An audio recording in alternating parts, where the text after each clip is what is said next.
Di sebuah rumah sederhana di pinggiran kota, Nenek Marni menjalani hari-harinya dengan damai. Hijab putihnya selalu rapi membalut rambutnya yang sudah memutih, mencerminkan keteduhan dan kebijaksanaan seorang perempuan yang telah melalui berbagai liku kehidupan. Sebagai mantan guru, ia dikenal sebagai sosok yang sabar dan penuh kasih. Kini, di masa tuanya, ia menikmati waktu bersama putranya, Ilham, yang telah sukses dengan usaha peternakan sapi yang besar. Ilham, meski sibuk mengelola perusahaan, selalu meluangkan waktu untuk keluarganya. Ia menghormati ibunya dan menjadikan nilai-nilai yang diajarkan Nenek Marni sebagai pedoman hidup. Hari itu, Ilham memutuskan untuk mengajak keluarganya berjalan-jalan di kota. Mereka ingin menikmati suasana alun-alun yang selalu ramai dengan pedagang, hiburan, dan keramaian khas akhir pekan. Saat berjalan-jalan, cucu Nenek Marni yang baru berusia 5 tahun tiba-tiba menarik tangan neneknya. "Nenek, aku lapar. Aku mau makan steak sapi," katanya dengan mata berbinar.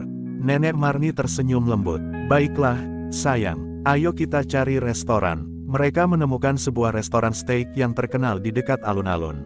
Meski tampak mewah, Nenek Marni tidak ragu untuk masuk demi memenuhi permintaan cucunya. Ia menggandeng tangan kecil cucunya sambil melangkah masuk ke restoran. Saat melangkah ke dalam, aroma daging panggang langsung menyapa mereka. Restoran itu penuh dengan pelanggan berpakaian rapi dan elegan.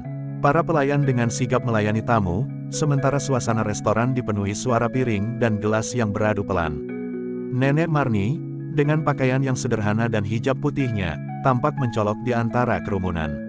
Namun, ia tidak peduli. Baginya, kebahagiaan cucunya adalah yang utama. Ia memesan makanan di kasir sambil memegang tangan cucunya yang tak sabar menunggu hidangan favoritnya. Sikap Nenek Marni yang tenang dan senyum hangatnya menarik perhatian beberapa pelanggan yang memperhatikan mereka. Namun, di balik suasana yang tampak damai itu, sebuah peristiwa yang tak terduga akan segera terjadi. Sebuah ujian besar terhadap sikap sabar dan bijaksananya akan membuka babak baru dalam perjalanan hari itu. Saat Nenek Marni sedang menunggu pesanan, seorang pria berpakaian rapi dengan jas hitam dan name tag terlihat berjalan mengelilingi restoran. Ia adalah manajer baru yang sedang melakukan inspeksi rutin. Langkahnya terhenti ketika matanya menangkap sosok Nenek Marni yang sedang duduk bersama cucunya. Ia mengerutkan dahi, matanya penuh penilaian. Dengan langkah cepat, ia mendekat ke meja Nenek Marni. "Permisi, Bu," katanya dengan nada dingin, sambil melirik cucu Nenek Marni yang sedang bermain dengan serbet.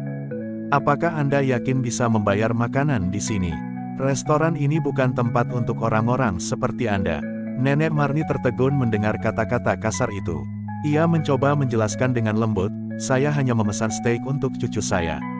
Kami tidak akan lama di sini." Namun, manajer itu tidak berhenti. Ia menatap pakaian sederhana Nenek Marni dengan pandangan merendahkan. "Bu, restoran ini memiliki standar tinggi. Pelanggan kami biasanya lebih berkelas. Saya rasa Anda lebih cocok makan di tempat lain." Cucunya yang masih kecil memandang pria itu dengan bingung, lalu memeluk neneknya erat-erat. "Nenek, aku mau steak," bisiknya sambil menahan tangis. Melihat cucunya hampir menangis, hati Nenek Marni terasa perih. Namun, ia tetap berusaha tenang. "Pak, saya hanya ingin membahagiakan cucu saya. Apa salahnya kami makan di sini?" tanyanya sambil menahan air mata. Alih-alih merasa bersalah, manajer itu justru tersenyum sinis.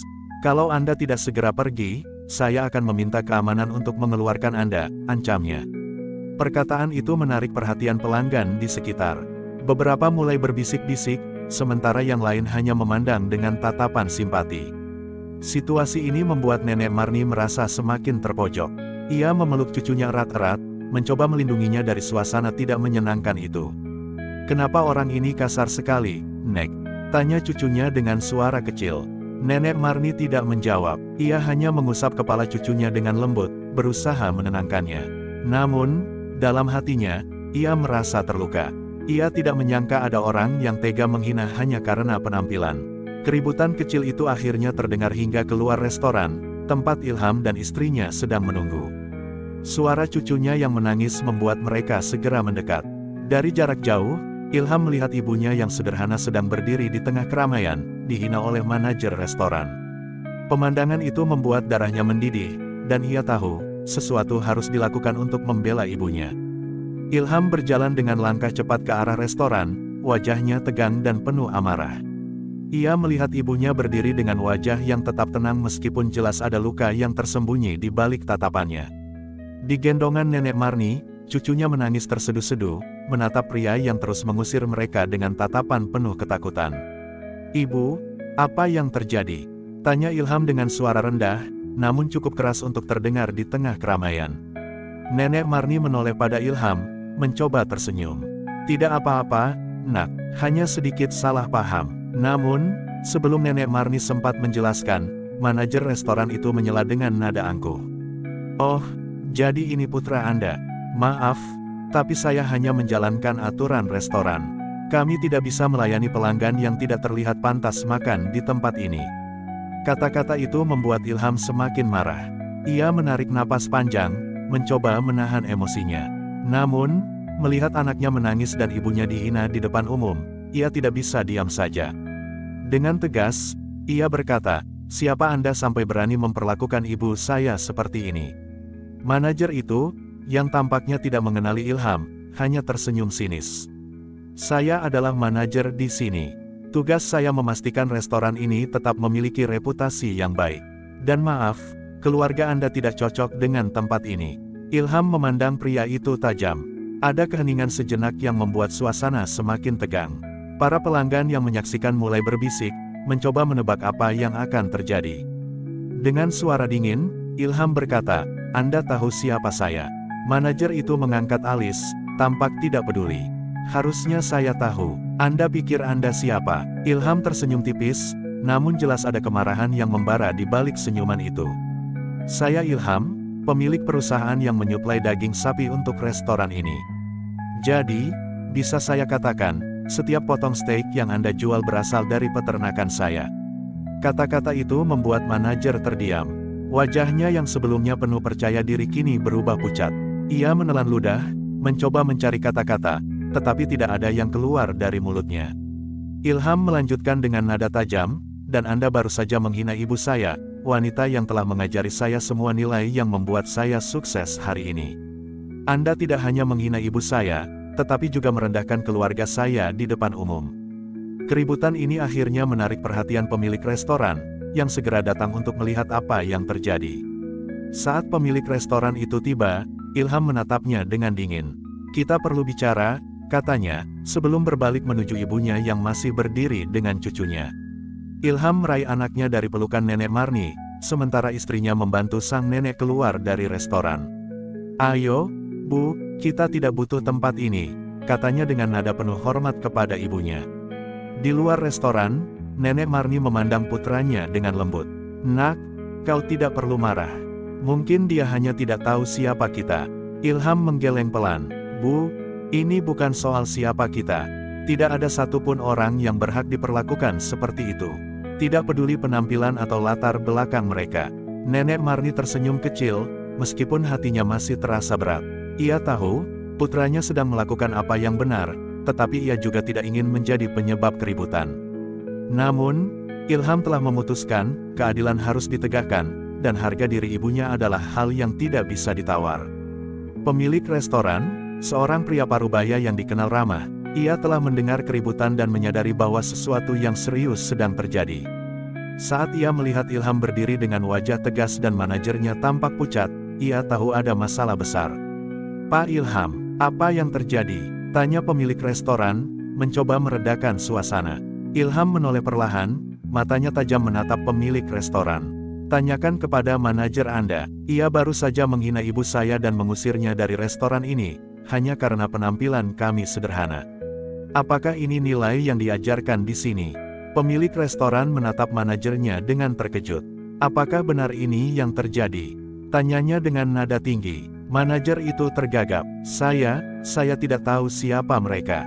Saya hanya berpikir, saya tidak peduli apa yang Anda pikirkan," bentak pemilik restoran. "Anda tidak boleh memperlakukan siapapun seperti itu, apalagi ibu Pak Ilham." Pemilik restoran segera membungkukkan badan ke arah Ilham. "Pak Ilham, saya sangat meminta maaf. Ini kesalahan besar dari pihak kami. Saya akan memastikan hal seperti ini tidak pernah terjadi lagi." Namun, Ilham tetap berdiri tegak, wajahnya tak menunjukkan tanda-tanda melunak. Permintaan maaf tidak cukup, ibu saya telah dipermalukan di depan umum, dan anak saya menangis karena perlakuan buruk manajer Anda. Saya tidak bisa membiarkan ini begitu saja. Pemilik restoran semakin panik. Pak Ilham, tolong beri kami kesempatan untuk memperbaiki kesalahan ini. Restoran kami sangat bergantung pada kerjasama dengan perusahaan Anda. Jika hubungan ini berakhir, kami akan kesulitan. Nenek Marni yang mendengar pembicaraan itu melangkah mendekat. Dengan tenang, ia berkata, "Nak, biarkan mereka belajar dari kesalahan ini. Kita tidak perlu membuat masalah lebih besar." Ilham menoleh pada ibunya, lalu menghela napas panjang. "Baik, Bu, tapi ini bukan soal memaafkan. Ini soal tanggung jawab." Ia menatap pemilik restoran lagi. "Saya akan memutuskan kerjasama dengan restoran ini. Bukan hanya karena perlakuan manajer Anda terhadap ibu saya, tetapi karena saya tidak ingin daging sapi dari peternakan saya dijual di tempat yang tidak menghormati pelanggan. Anda bisa mencari pemasok lain." Wajah pemilik restoran menjadi pucat, tetapi ia tahu tidak ada lagi yang bisa ia lakukan. "Saya mengerti, Pak Ilham. Sekali lagi, saya minta maaf atas semua yang terjadi." Setelah itu, Ilham menggandeng ibunya dan anaknya, meninggalkan restoran dengan kepala tegak. Di luar, Nenek Marni menatap putranya dengan senyum lembut. "Nak, kau telah melakukan hal yang benar. Tapi ingat, kita juga harus mengajarkan kebaikan kepada mereka yang berbuat salah." Ilham mengangguk. "Saya tahu, Bu, tapi mereka harus belajar bahwa kesombongan dan penghinaan tidak akan membawa mereka kemanapun." Kejadian itu menjadi pelajaran bagi semua yang menyaksikan. Nenek Marni, dengan sikapnya yang tenang dan bijaksana, tetap menjadi simbol keteguhan hati. Sedangkan Ilham menunjukkan bahwa kesuksesan sejati adalah ketika seseorang tetap menghormati nilai-nilai keluarga dan harga diri, tanpa kompromi. Restoran itu kehilangan hubungan bisnis yang penting, tetapi lebih dari itu, mereka kehilangan kepercayaan yang jauh lebih berharga.